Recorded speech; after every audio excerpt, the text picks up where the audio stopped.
Família, vivermos conjuntamente, dividirmos as nossas cargas e enfrentarmos juntos os nossos dilemas.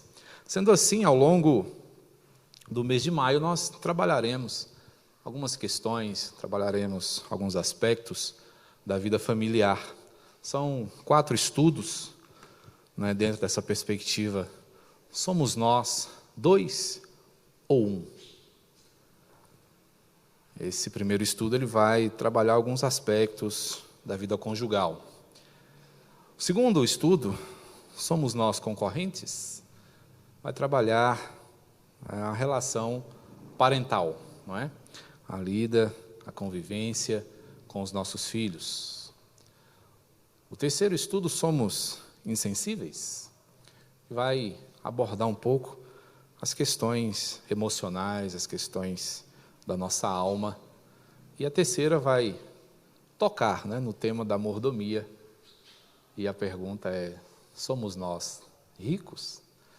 Portanto, irmãos, eu peço aos queridos que estejam orando, que estejam pedindo ao Senhor que nos ilumine, que nos conduza ao longo desses estudos. O propósito sempre é que possamos servir ao Senhor com mais eficácia, com mais intensidade, que possamos depender do nosso Deus em todas as coisas. Amém? Que o Senhor assim nos abençoe. E hoje nós vamos começar com somos nós, 2 ou 1? E é interessante a gente pensar um pouquinho sobre essas questões, porque a palavra do Senhor ela vai nos desafiar, ela vai nos aconselhar. E ela vai dizer para nós que é melhor sermos 2.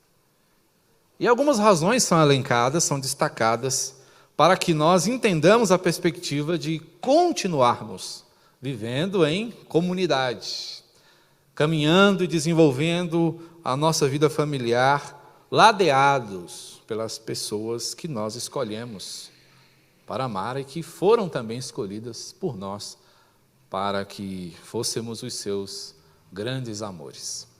Sabemos que esta relação ela é passível de lutas, de ataques, de situações que podem tirar a alegria e causar algum dissabor.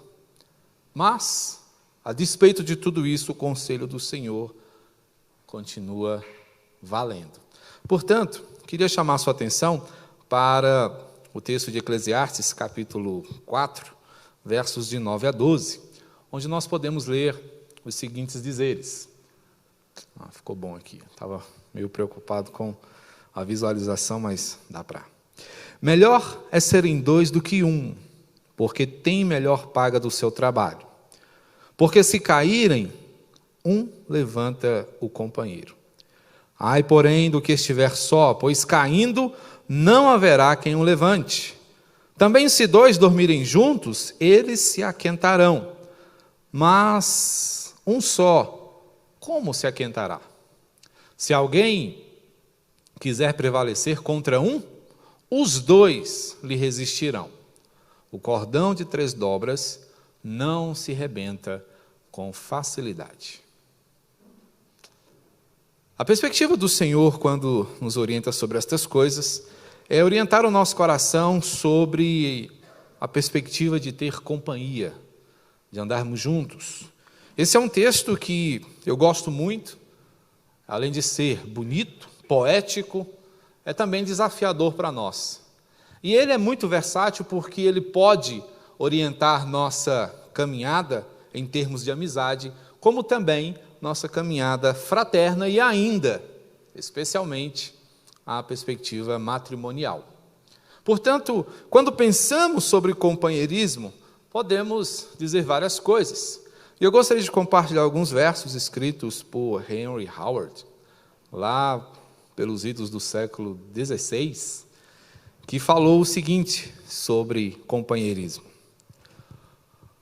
Assim como o amigo sensível ameniza cada angústia, então, se aquele que vive só cair, quem será o seu alívio? Os companheiros amáveis estão bem aconchegados nos braços cálidos. Quem dorme sozinho em cada esquina realmente sente os embates do inverno. O que pode fazer senão resignar aquele que tem de resistir só? Se fossem dois, um poderia defender o que está sendo vencido. As cordas de um só fio podem não aguentar tanta pressão, como as cordas trançadas de 3 fios podem, com certeza. Bonito esse escrito, baseado no texto que nós temos hoje diante de nós. Um texto que, como eu já disse, nos desafia e nos leva a pensar sobre as perspectivas do serviço conjugal.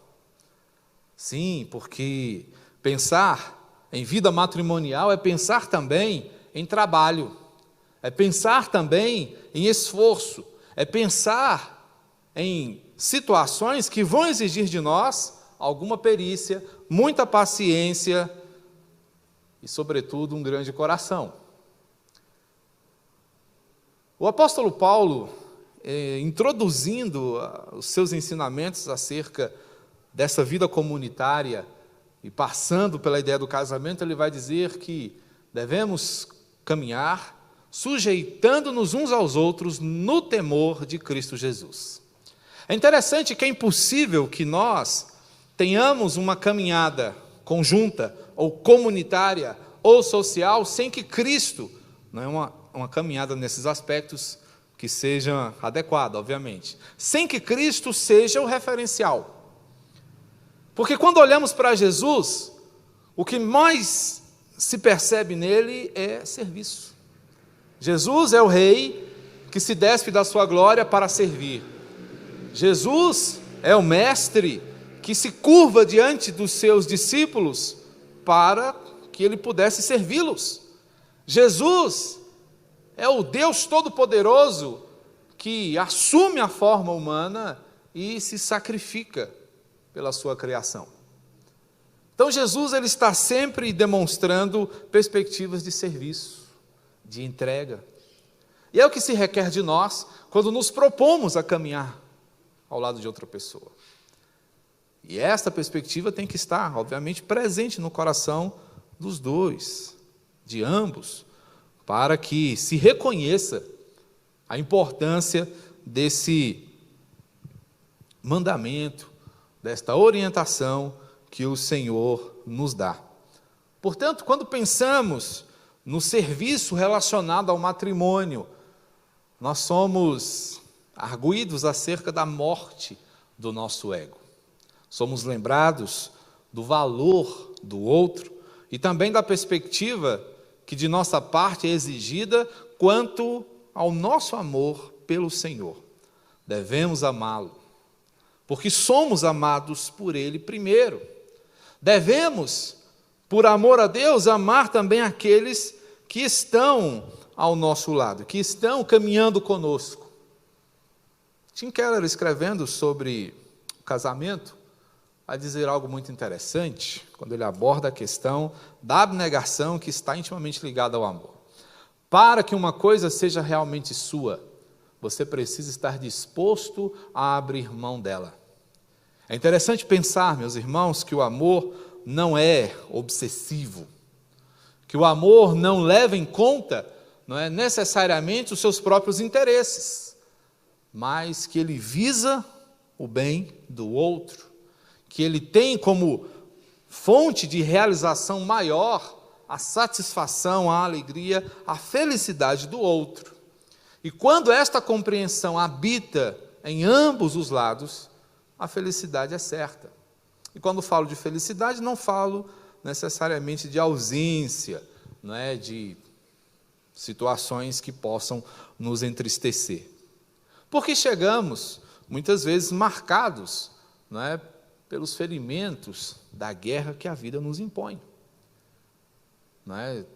Machucados, muitas vezes experimentando situações amargas que tendem a causar amargura em nosso coração, que tendem a fazer com que em nós se constitua um depósito perigoso de situações, de sentimentos, de problemas não resolvidos, de conversas não desenvolvidas, de arestas que não foram aparadas.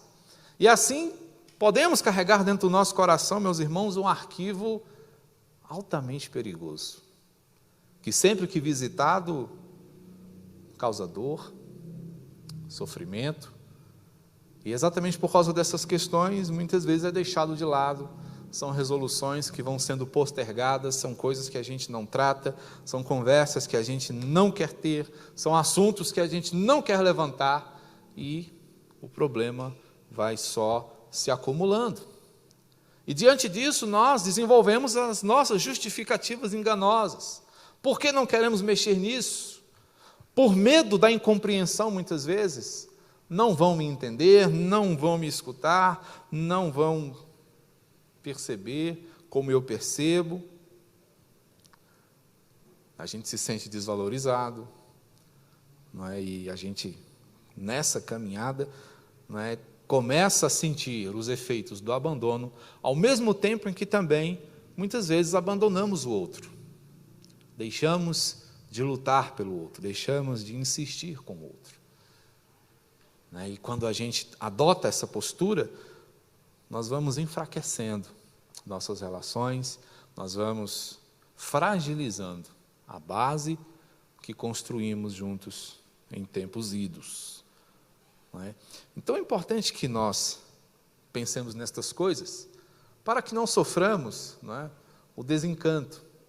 O termo desencanto ele é pobre, mas eu quero aqui fazer uma relação com aquilo que muitas vezes é apresentado a nós como sendo a referência, como sendo o ideal de relacionamento, que são os contos de fadas, que, não obstante o endurecimento, dos tempos ultramodernos, ainda falam muito ao nosso coração e ainda estão presentes no nosso imaginário.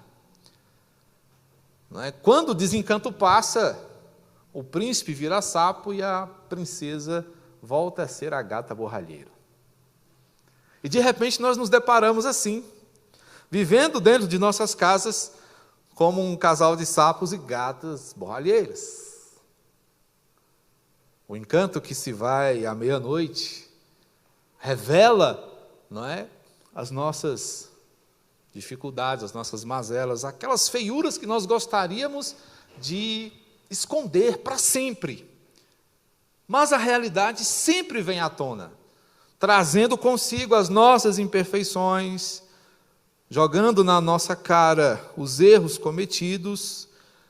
E o que é mais interessante é que, muitas vezes, nos percebemos com semelhanças vis. São dois pecadores juntos, machucando-se simultaneamente, magoando-se, mutuamente. E não é interessante, não é gostoso, não é fácil, nos percebermos identificados em termos de pecado um com o outro. Mas essa é a realidade. Dois pecadores que um dia disseram sim um para o outro. Dois pecadores que resolveram juntar suas escovas de dentes. Dois pecadores que resolveram caminhar no mesmo caminho, seguir na mesma direção, servir ao mesmo Senhor, não obstante sejam imperfeitos. E diante desse quadro de descobertas, de percepção dos problemas, do enfrentamento das lutas, temos outros desafios. E a pergunta que surge é: quem começa? Quem dá o primeiro passo? Quem será o primeiro a dar o braço a torcer? Essa é uma expressão forte.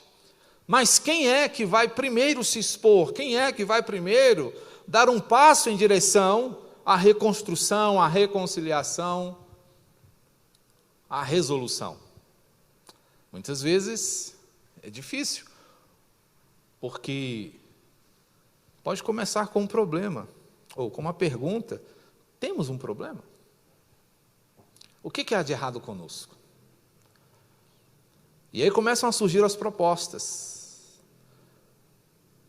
E há muita uma diferença muito grande em como fazemos as propostas.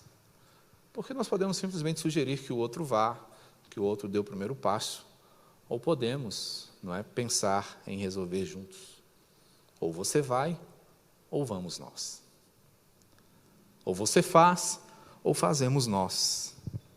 Mas o primeiro passo é entender que, de fato, há algo errado. E, a partir daí, pensar como nós faremos. E a palavra do Senhor, sempre graciosa, nos orienta, nos ensina. O texto que nós temos diante de nós, ele é muito simples. Apesar de ser um texto de Eclesiastes, que é um livro muito marcante, nós estamos estudando, estamos vendo como ele nos faz pensar sobre a vida, é justamente esse livro que vai nos fazer pensar sobre como nós podemos ser dois e ainda assim caminhar bem. Ainda assim alcançar aquilo que o Senhor propõe para nós. Somos nós dois. Somos nós dois. São vocês dois. Essa é a proposta, esta é a orientação do Senhor. E aqui a palavra do Senhor vai dizer que é melhor serem dois do que um. Porque se caírem, um levanta o companheiro. Porém, ai do que estiver só, pois caindo não haverá quem o levante. O que é interessante observar no texto é que a abordagem é que a queda não é de um só. Quando dois estão no caminho, o que pega para um, pega para o outro. O erro de um é o erro do outro. A falha de um é a falha do outro. E a gente pode pensar, eu hoje meditando um pouco sobre esse texto, pensando, puxa vida, quem não conhece a Bíblia, ou pelo menos não se dedica a conhecê-la, pode pensar muitas vezes que ela é contraditória. Lá em Gênesis, quando o Senhor cria, né, a humanidade, Ele vai mostrar que eles são, em essência, um só. E aqui o texto está dizendo que é melhor serem dois. Mas é interessante observarmos que, embora sejamos um na essência, o Senhor nos deu algo maravilhoso que é a questão da individualidade. Ou seja, estamos no mesmo projeto, temos uma mesma vida, somos uma só carne, mas somos únicos, somos diferentes, somos seres que se complementam à medida que abraçamos um mesmo objetivo, um mesmo propósito de vida. E é dentro dessa perspectiva que o primeiro conselho aqui, para que continuemos sendo dois, para que continuemos lutando pela preservação do nosso casamento, é que, quando caminhamos assim, nós encontramos algo fundamental que é suporte.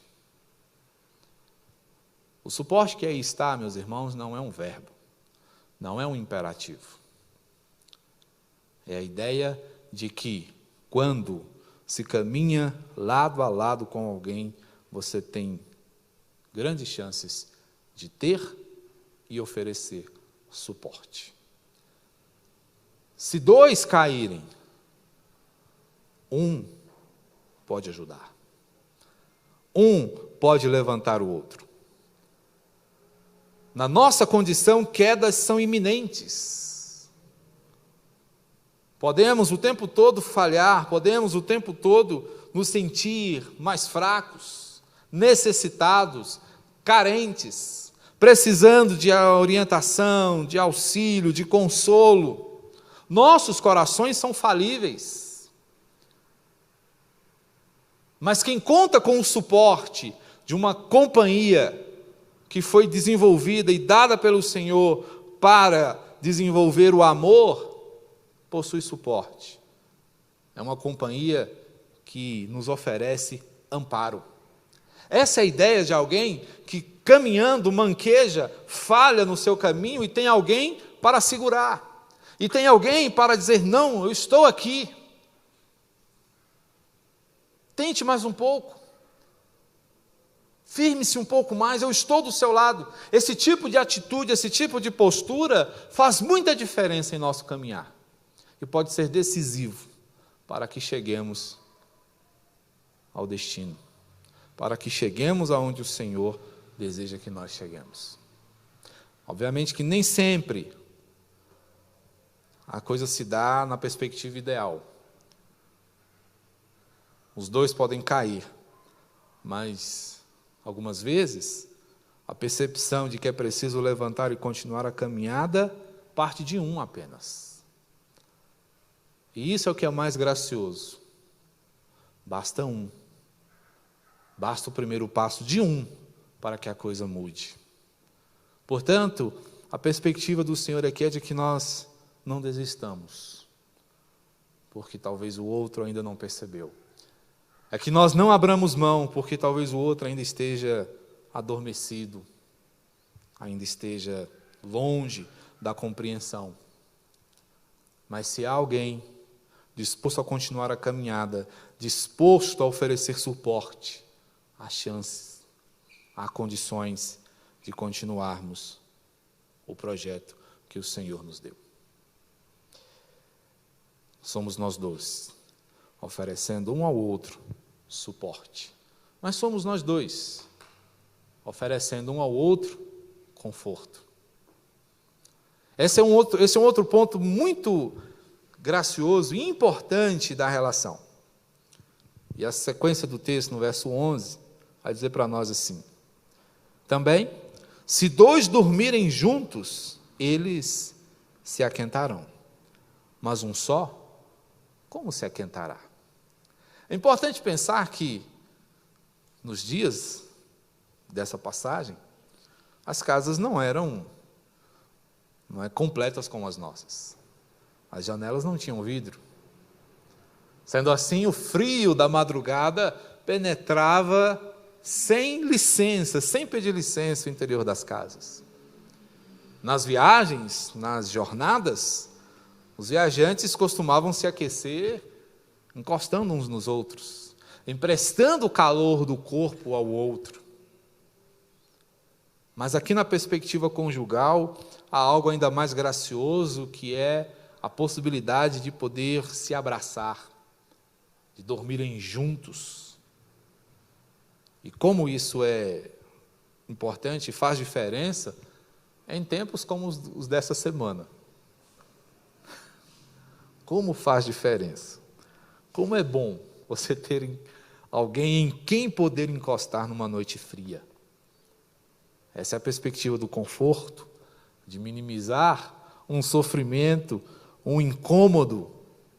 Portanto, a perspectiva do texto aqui é de que, quando dois, nós temos condições de nos confortar em meio às aflições, às angústias e às inconveniências da vida.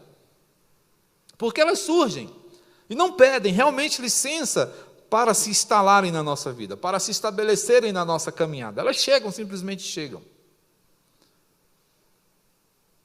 E aqui o conforto não é apenas físico, ele é emocional, ele é íntimo, é algo que nos renova a alegria, é algo que nos dá a certeza de que há alguém para ouvir, há alguém para nos aconselhar, há alguém para levantar o nosso olhar e nos fazer enxergar que falta muito ainda e que é preciso continuar. Isso faz toda a diferença. Portanto, o conforto vem de boas conversas, vem de bons conselhos e vem também de exortações. O casal, ele pode e deve se exortar, se aconselhar, chamar a atenção um do outro. Quando eu falo de chamar a atenção, não é desrespeitar o ao outro, não é colocar ou diminuir o outro como se fosse uma criança que não sabe o que está fazendo, mas é resgatar a percepção que muitas vezes é prejudicada. E a beleza dessa relação está justamente aí, porque o homem não percebe como percebe a mulher muitas vezes. E a mulher também não tem, muitas vezes, a percepção que o homem tem. A sensibilidade de um e a prática do outro são posturas, são atitudes que se complementam. Uma vida só pautada na prática, ela se torna uma vida seca. Assim como uma vida só pautada nas emoções, se torna impraticável. Precisamos do equilíbrio. E esse equilíbrio, ele é constituído, fundamentado nessa junção, nessa dosagem que o Senhor nos oferece por meio desse conforto. Então é parceria, mas também é alento. É nós podermos perceber que temos ao nosso lado alguém que é capaz de nos fornecer o equilíbrio necessário quando muitas vezes estamos desequilibrados. Isso é muito fácil de acontecer. Não são poucas as vezes em que, perdendo o tino das coisas, a gente fica, um tanto quanto desnorteado. Aí é onde faz a diferença. Ter uma boa companhia, ser uma boa companhia. E essas coisas, meus irmãos, não dão a nós qualquer abertura para pensar, bom, eu não tenho a melhor companhia, então que tal trocar? Não. É de você lutar. Percebam aqui que são pessoas que estão no mesmo caminho, pessoas que podem cair, pessoas que podem sentir frio, pessoas que podem falhar, pessoas que podem se desequilibrar, mas também pessoas que podem enfrentar lutas que estão fora da própria relação. E é aí onde o Senhor, depois de nos oferecer por meio do matrimônio o suporte e o conforto, também nos dá resistência. Se alguém quiser prevalecer contra um, os dois lhe resistirão. Olha só que interessante. Mexeu com ela, mexeu comigo, mexeu comigo, mexeu com ela. Essa é a ideia da defesa mútua, de um lutar pelo outro, de um estar sempre zelando pela segurança, pela proteção do outro. E é isso a palavra do Senhor vai chamar de resistência. Um casal resistente é um casal que se protege. Portanto, as batalhas estão aí. E nós, muitas vezes, não podemos evitá-las.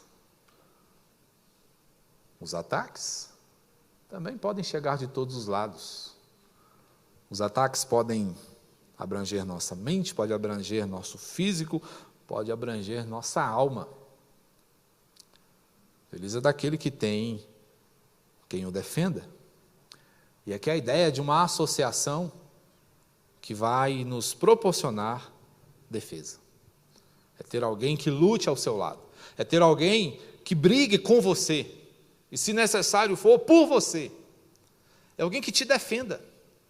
É alguém que te ajude quando os inimigos forem muitos.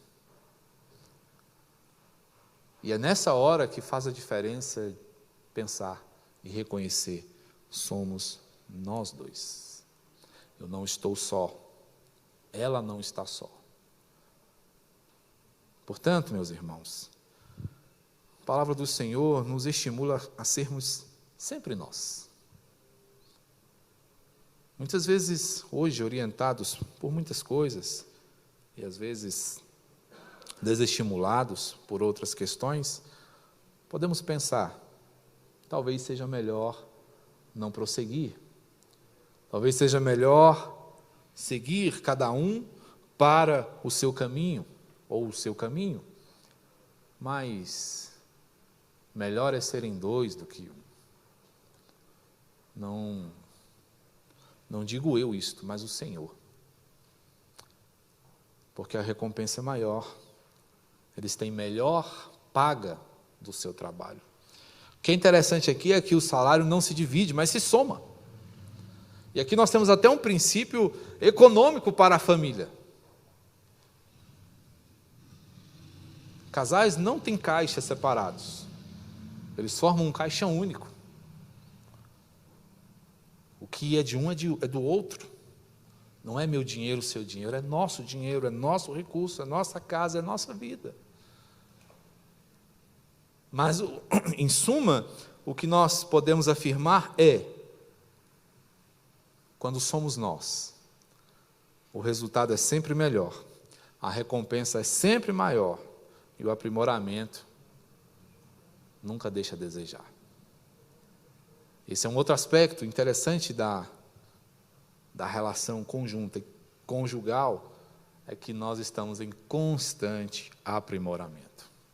A caminhada ao lado de um outro pecador nos faz melhores, porque nos faz enxergar as nossas próprias falhas, nos faz perceber que estamos ainda em um processo, estamos ainda nos santificando, estamos ainda nos capacitando, estamos ainda crescendo. E isso nos coloca dentro de uma experimentação maravilhosa, que é o processo de melhoramento que o Senhor inaugura nas nossas vidas. Então, experimente Deus melhorar você por meio da sua relação. Não estamos falando, irmãos, de perfeição. Nenhuma relação humana é perfeita.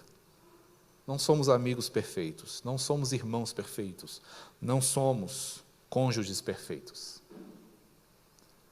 Mas se há alguma virtude, alguma bênção em reconhecer a nossa imperfeição, é saber que, a despeito da minha imperfeição, aqui falo por mim,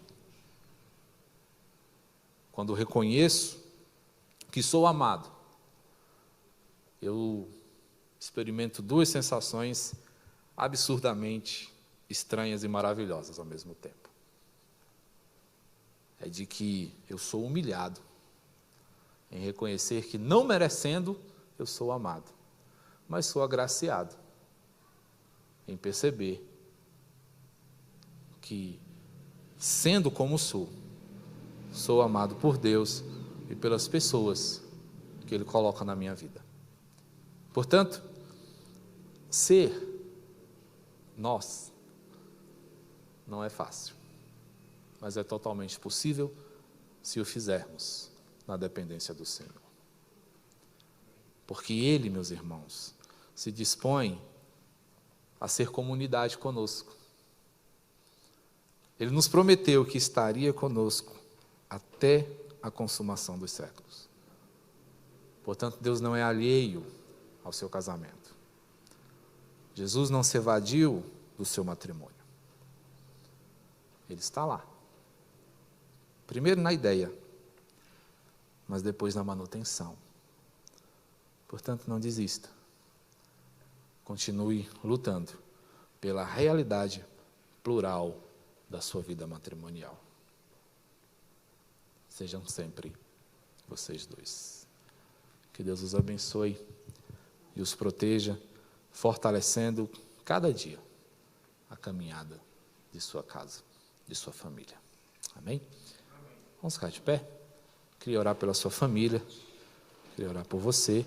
E falando em oração, eu queria desafiar você a enfrentar o frio da madrugada e vir orar conosco, 6 da manhã.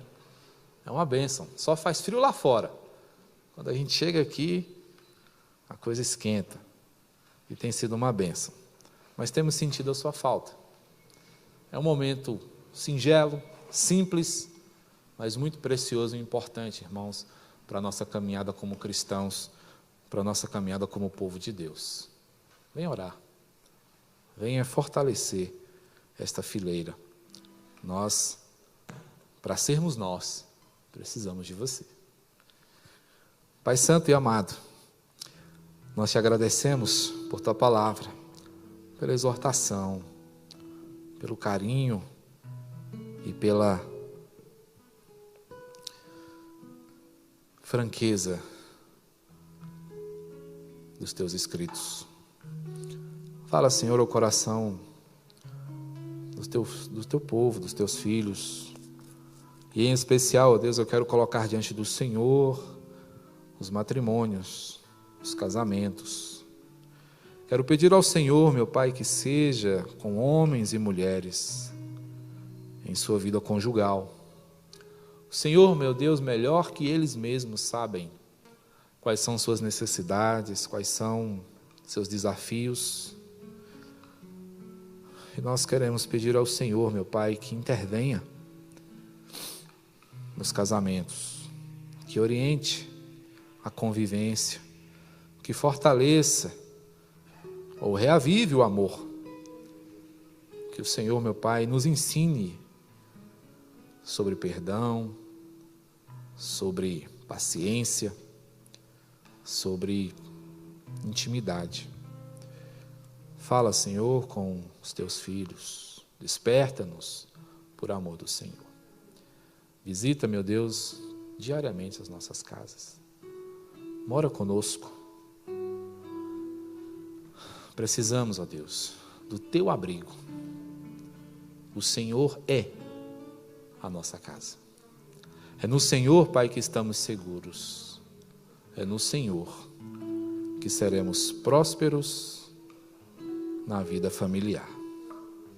Abençoa, meu Deus, os lares da tua igreja, eu te peço em nome de Jesus.